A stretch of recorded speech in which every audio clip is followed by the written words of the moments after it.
जरासंध कौन है? कंस के ससुर।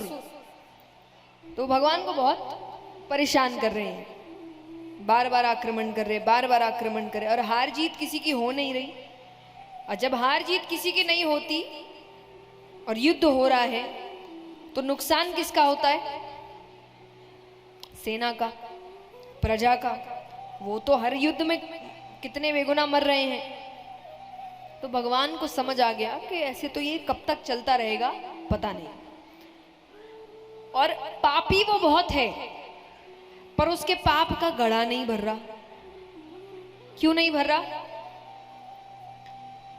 वो दान बहुत करता था। रोज उसका सुबह उठते ही पहला काम था ब्राह्मणों को दान करना। दान करने से आपके पाप कटते हैं। अब इसका मतलब अब आइडिया ना लगा ले ये तो अच्छा है, पाप करो दान करो, पाप करो दान करो।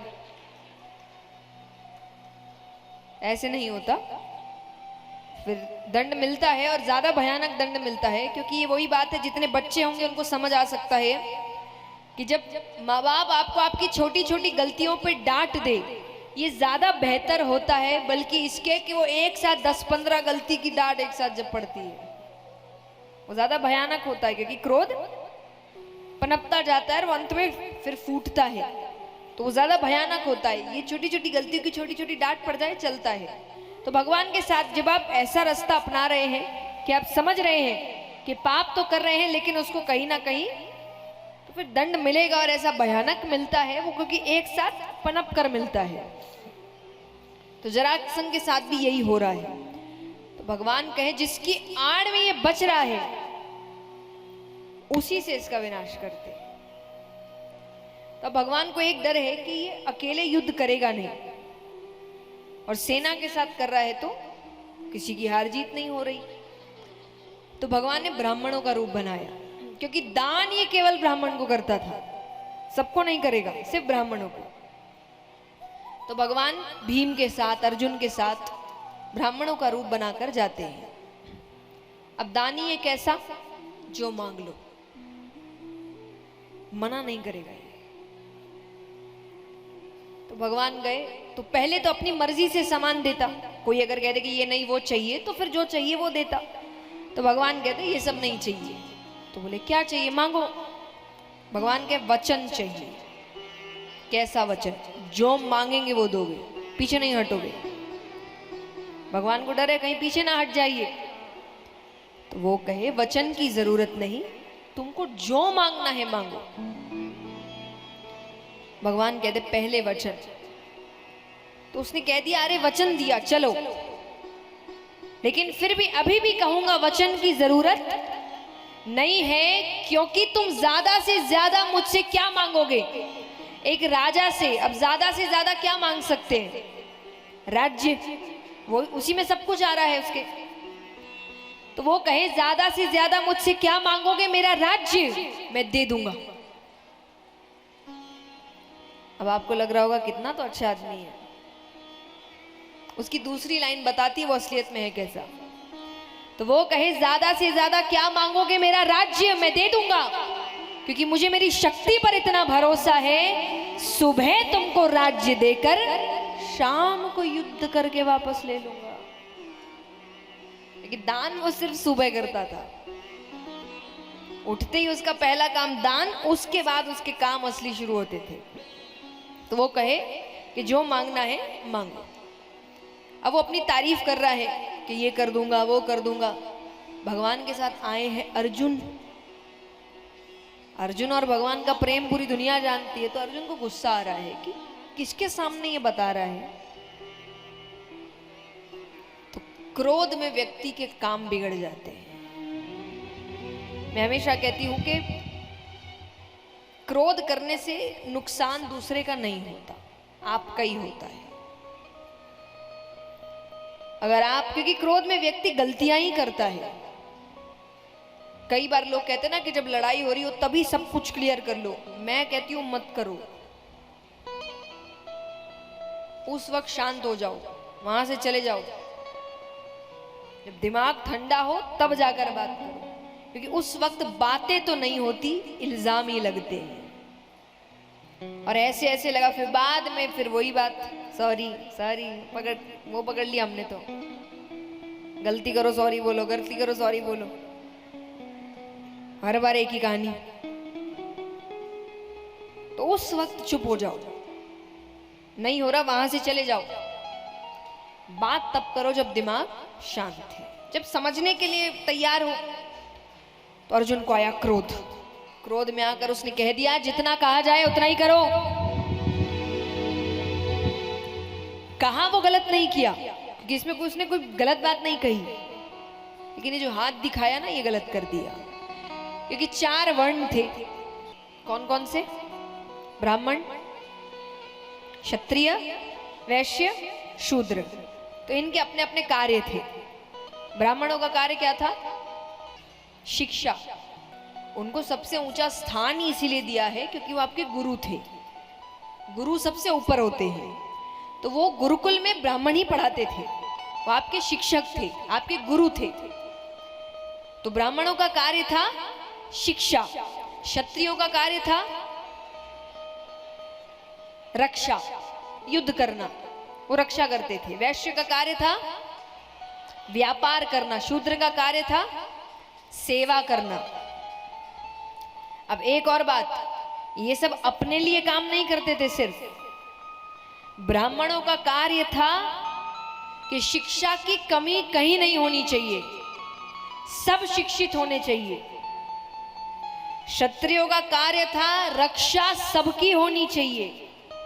वो देख के रक्षा नहीं करते थे, इसकी करूंगा उसकी नहीं करूंगा, वो रक्षा सबकी करते थे।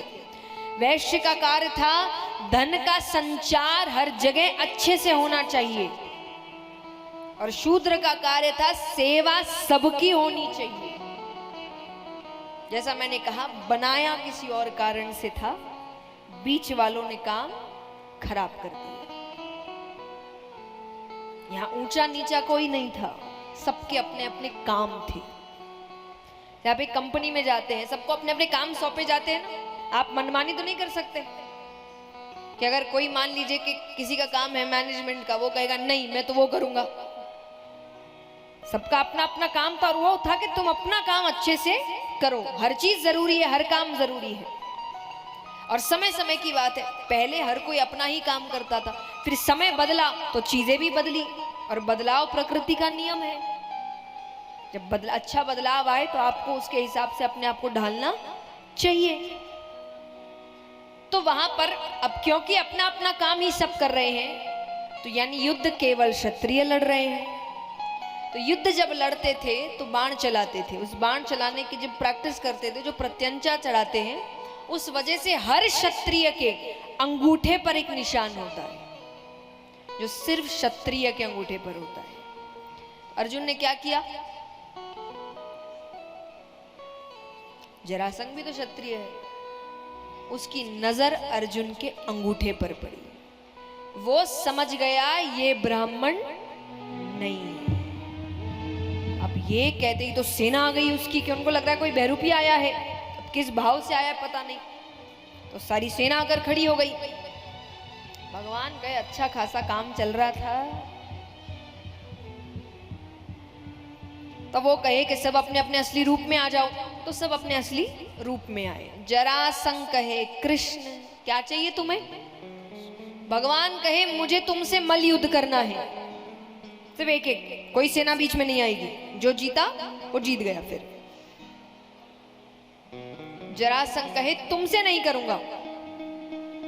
बोले फिर किससे करोगे? बोले भीम से करूंगा। तुम में से तो मैं किसी को भी चुन सकता हूं। भगवान कहते हाँ ठीक है। भगवान कहे चलो अच्छी बात है, मैं तुम्हें अपने हाथ से मारना नहीं चाहता, क्योंकि जिसे मैं मारता हूं मेरे धाम जाता है। तो भीम से युद्ध हो रहा है। 27 दिन तक युद्ध चला। कितने दिन? जरासंध को खरोच नहीं आ रही, क्योंकि प्रसंग है, बृहदवीत नामक एक राजा थे, उनकी 2 रानियां, एक भी संतान नहीं। तो उनके राज्य में कुछ संत आते हैं, तो वो उनकी सेवा करने उनकी कुटिया ही जाते हैं। तो सिर्फ राजा गए हैं सेवा करते। जब संत जाने लगे तो संतों ने कहा क्या चाहिए वरदान में? वो कहे संतान की कृपा कर दीजिए आप, मुझे संतान नहीं है। उनको नहीं पता इसकी दो रानियां हैं। उन्होंने एक फल दिया, कहा पत्नी को खिला देना। दोनों पत्नी ने आधे आधे फल खाए। तो बालक तो हुआ, पर मृत बालक, मरा हुआ बच्चा हुआ, और आधा आधा, यानी एक हिस्सा एक को हुआ और एक हिस्सा अब रात्रि में हुआ। तो राजा को लगा अगर प्रजा को खबर लग गई तो प्रजा तो डर जाएगी कि पता नहीं राजा ने कैसे काम किए होंगे, क्या कर्म किया, कैसा पाप मिला है। उसने रातों रात वो दो हिस्से जंगल में फेंक दिए। जंगल में एक मायावी राक्षसी थी, उसका नाम था जरा। उसने दोनों हिस्सों को पकड़ा और पकड़कर जोड़ दिया। जोड़ते ही उसमें प्राण आ गए, इसीलिए इनका नाम पड़ा जरासंघ। जरा नामक राक्षसी ने हिस्सों का संघ किया तो जरासंघ, यानी बीच का हिस्सा कमजोर है, बाकी कहीं कुछ भी करो इसको कुछ नहीं होने वाला। अब दूसरे दिन का युद्ध शुरू हो गया। तो भगवान भीम का ध्यान अपनी ओर आकर्षित कर रहे हैं, भगवान को इशारे कर रहे हैं कुछ। भगवान को समझ आ गया ऐसे तो युद्ध कब तक चलता रहेगा। तो भीम भगवान की ओर देखते हैं। भगवान ने एक टहनी उठाई, उसको बीच से पकड़कर चीर दिया। भीम सर घुमाते हैं, पैरों को पकड़ते हैं और दोनों पैरों को पकड़कर चीर कर छोड़ दिया और फिर जुड़ गए। भीम फिर भगवान की ओर देखे, भगवान ने टहनी उठाई, उसको पकड़कर चीरा और दो विपरीत दिशाओं में फेंका, क्योंकि ये जब भी सामने आएंगे फिर जुड़ जाएंगे। तब भीम ने दोनों पैरों को पकड़कर चीरते हुए दो विपरीत दिशाओं में फेंका। इस प्रकार जरासंघ का वध होता है।